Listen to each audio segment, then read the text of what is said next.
If you are an auditioning music theater performer, you own a 3-ring binder that casting folk call your book. I want to know, have you stopped to ask yourself, how do I feel about my book? What is my relationship to this small library of musical theater and contemporary commercial rep that's meant to represent my best narrative vocal skills? What guidance have I followed to curate this collection, and is it doing me any favors? There's a pile of audition book assumptions based on terrible, unquestioned advice humming around in music theater singers' heads that keep them stuck and frustrated. And these untrue rules plop good singers' picks and resumes right into the no pile. And the crazy thing is, a lot of these beliefs they picked up from fancy, expensive degree programs. So now you're wondering, what is this horrible advice? Have I indeed fallen prey to it like a tap dancing lemming? And are these beliefs killing audition opportunities like Sweeney Todd on Meat Pie BOGO Day? Well, let's get into it then. Not the meat pies, the lies. The lies! There are many. But to keep it simple, I'll break it down to just 3 for you today. So, lie number 1 can be illustrated by the following tale. It was the end of a long day of auditions for the music theater program at Elon University, and I was tired and I was forcing myself to stay engaged. A lot of kids had invested time, effort, and plane fare to be there, so I wanted to be there for them.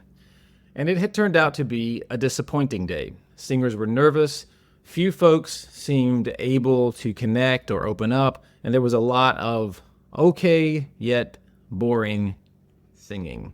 So when I hear auditions, I listen carefully, but I don't initiate the forward lean or try to coax people out.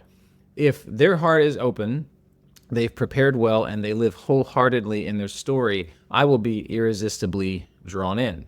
And that was not happening a lot on this day. In fact, there were 3 different singers who all came in singing How Deep is the Ocean by Irving Berlin, and it was clear they had all coached with the same college prep organization because all 3 of them had identical gestures, emotional colors, and vocal choices. Only they weren't their choices, and it was obvious. Someone had shellacked a performance onto them, and the only thing I remember is that 3 young women wasted their money and time on terrible audition prep that gave no consideration to who they were. But one singer came in, and I don't remember her first song. It wasn't a great fit, and there were a couple of vocal struggles. And cool, it was a college audition. You know, for college auditions, you've got to give professors something to do for 4 years, after all. So remember that for educational programs. You shouldn't be expected to come in perfect. But this singer drew me in because her love of singing had not been squished out of her through hours of robot coaching, and her sound hooked up with her heart. And you know what that feels like when you hear it. So we asked her to sing something else. She offered No One Else from Natasha Pierre and the Great Comet of 1812. It is a beautiful song, and I'd heard it a lot. And always with the same sort of earnest, furrow-browed expression, staring longingly at one nebulous point in the distance. I kind of groaned inside, but sure, let's hear it. By the time she finished, I said, "You just made me love that song again." She didn't have perfect technique. She didn't belt the high note at the end with particular prowess, and there may have been a couple of wonky rhythms. And who cared? She loved that song, and she sang it with an open heart. Thank God. And if I'd been coaching her at that time, I might have encouraged her to find something that wasn't so trendy and perhaps overdone. But she loved that song, sang it well and with her heart, and it caused me to love it again too. So, lie/horrible advice number 1 is you have to avoid overdone songs. Nope. Not if you do them well and your singular point of view comes through. Songs are usually overdone for a reason. They're usually quite good. And the other advantage of singing well-known material is that table folk can feel smart for knowing the song and then focus on how you do it. If you sing unfamiliar material, I'm going to be devoting a brain cell to like, wait, do I like this? I don't know. I think they could have made a better choice with How Deep is the Ocean. So yeah, go ahead and be like terrific New York-based singer, Broadway veteran, and voice teacher Christina Saffron did at an audition in LA when she sang in The Appointment Before Mine. You know what she sang? I Dreamed a Dream, and she killed it. I'll put her website down in the description for you. The second group of unhelpful advice harmonizes, however dissonantly, with avoiding overdone songs. This particular falsehood wastes your time, makes you obsess over things that don't matter, and makes you blame your material for things it has no control over. Poor material. I'll tell you a story about myself and how this shook down for me. Back in 2001, way back many centuries ago, not long after the Bible began, I was doing outdoor drama on the Outer Banks of North Carolina, and one of my fellow company members had his finger on the pulse of the latest new musical theater coming through the pipeline. He did go on to be a very effective audition coach and a busy working actor, so well done, Aaron. He recommended I get the new book of John Bacchino songs, Grateful. You might know that book. It's a really terrific collection of songs. And there was one song in there that would be great for me, and it was called Better Than I, and it was written for the Prince of Egypt prequel, Joseph, something about Joseph in Dreams. So Aaron, the recommender, hit the nail on the head with my vibe. And the song was faithy, sung directly to God, and was indeed communicated by a hero of the Old Testament, Joseph. I used this song all the time. No one else was singing it. It was pretty, it had high notes, a terrific key change, and it suited me. I don't think I ever got a call back when I took it in the room. It's a beautiful song, but it's about someone who already figured something out. There was little conflict, maybe no conflict, and while I do believe one can sing to God in a musical theater song, it makes the make-believe harder in an audition room. It just does. But this song was so particular to me, and I developed a feeling of ownership and attachment to it. And I should have just sung it in my club act, if I had a club act then, but it wasn't doing what an audition song is supposed to do. And an audition song is supposed to tell a clear story with a beginning, middle, and end, demonstrate the ability to sing with artistry and authentic heart connection, and solve a specific casting problem for the production you're auditioning for. But I believed this song was the perfect song for me, and I thought it helped me stand out. It may have been perfect for a Wednesday night at the Unitarian Universalist open mic fundraiser, but it didn't do me any favors at my Dr. Zhivago callback. And that's because I believed terrible audition advice number 2. There's the perfect song for you, the perfect song, and your choice of material alone will cause you to stand out. Nope. There are thousands of theater songs, so there are hundreds of songs that could be perfect for you depending on many factors. And your clever choice of material isn't going to help you stand out. No one's going to be behind a table and say, well, that lacked conflict, drive, and clarity, but wow, you sure went deep into the Lincoln Center archives. Let's collaborate 7 hours a day in a rehearsal hall. If you sing the crap out of popular and put a specific point of view on it that's yours alone, that would stand out to me. Remember that singer who sang freaking popular? Broke into the Charleston during the Lalas. Epic. So remember, there are hundreds of songs that could be perfect for you. And your material choice alone cannot make you stand out. You stand out when you prepare, do excellent work, and open your heart. Which brings us to the third falsehood you can disabuse yourself of and therefore lift a heavy, unreal audition burden off your shoulders. This one is tricky though, because this one is false until it's not. I'll explain what I mean later. As in most things, more than one thing can be true. So imagine you go to a party and the host of the party is a director you want to work with. You've met them a few times before and there's rapport, but you really want to make a great impression. So you arrive with a couple of friends and it's a daytime party, and your host, the director, directs you to the drink station where they're serving just one cocktail.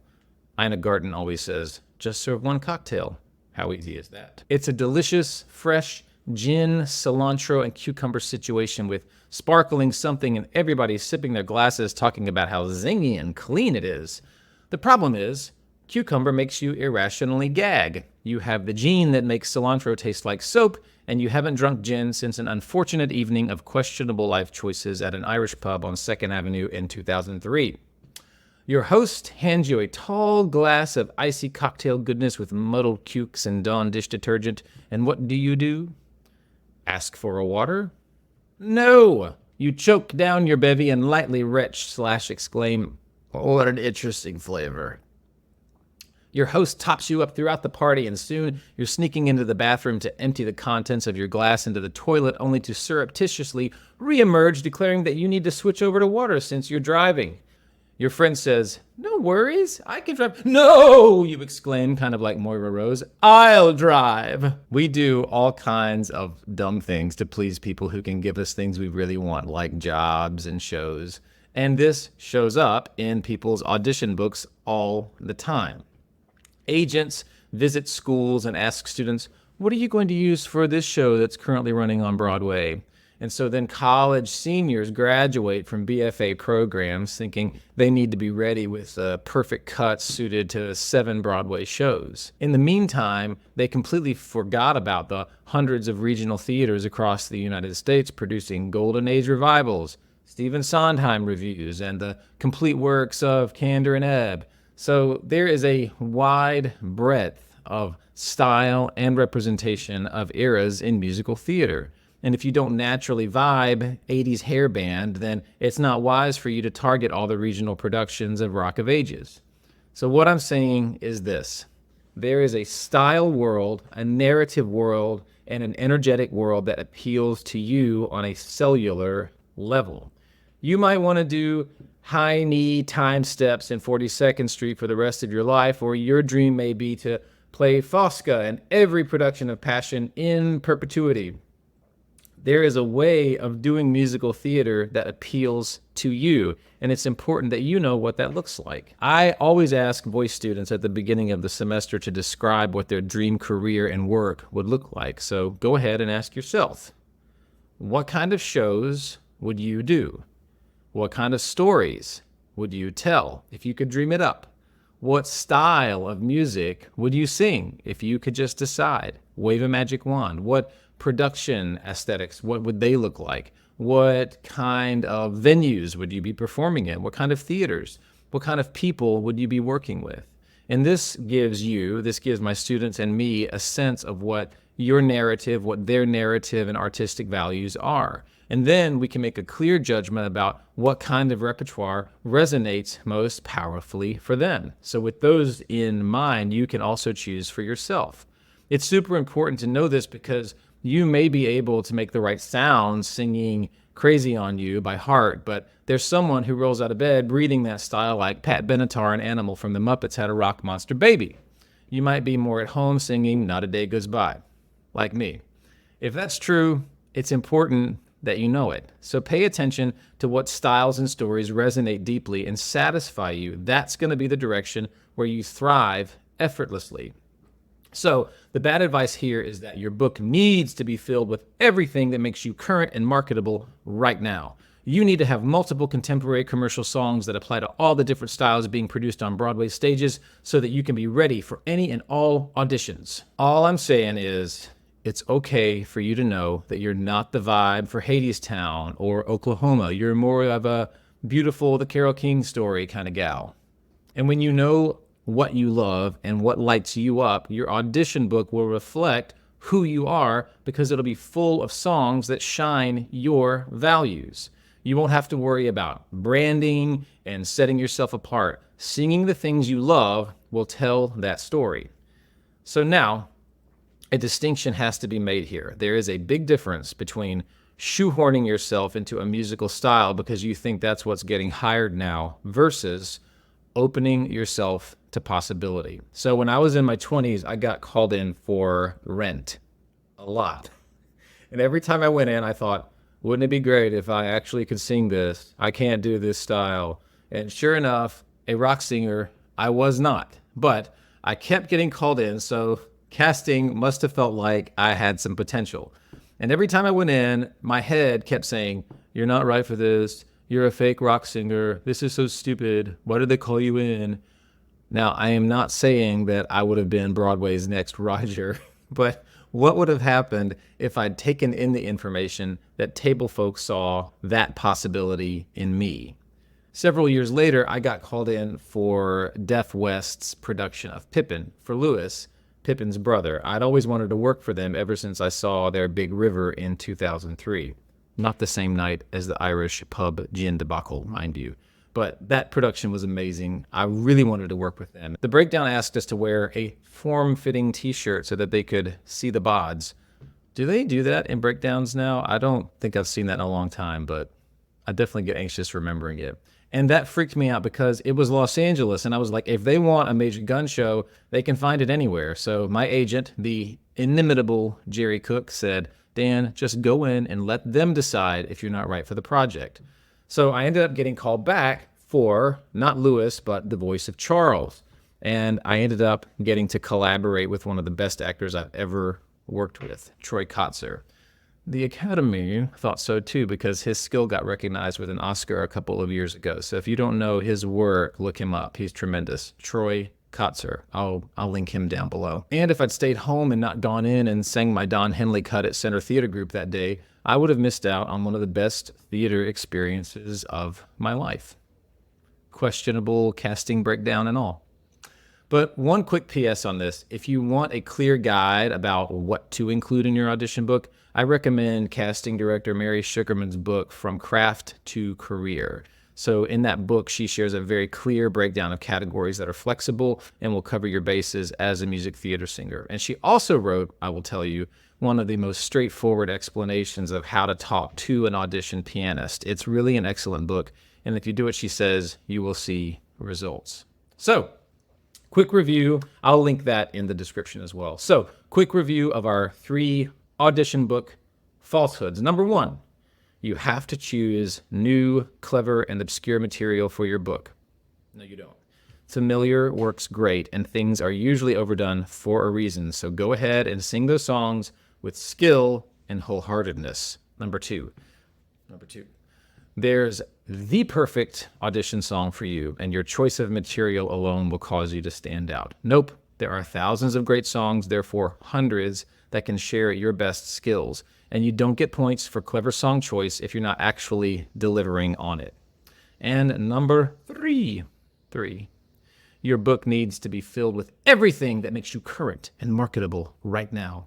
I mean, look, an audition book filled only with Gilbert and Sullivan will have a very narrow scope of usage, but the truth here is focus your book on the styles and aesthetic that ring truest to you. So feature your strengths and at the same time open your heart to embodying possibilities your ego might rule out because it's new and unfamiliar.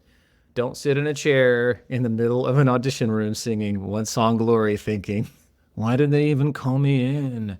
They called you in. Prepare, make clear choices, and then do them the courtesy of letting them make their own decisions. That is the beauty of being a theater singer after all. You get to embody a different identity with every song you sing. Your irreplaceable voice and soul empathizing and looking through someone else's ego lens. You get to make all kinds of sounds. And speaking of new sounds, have you ever started working with a new style, started making new sounds, and you were getting some good feedback and affirmation and nods from teachers and music directors, but your brain was like, that's not you. You don't sound like that. Who even are you? Just me. That's what my brain does. Well, I made a video for you, 3 simple questions that'll unlock any style you want to sing. So you can grab that there. And then you'll be tootling off to your South Pacific audition in the morning, followed by your Jagged Little Pill callback later that day, and maybe some My Fair Lady tomorrow. How easy is that? And please, please remember, always, no matter what song you're giving a tempo for, there's only one you. And somebody needs to hear the story only you can sing. Love much, and I'll see you in the next one.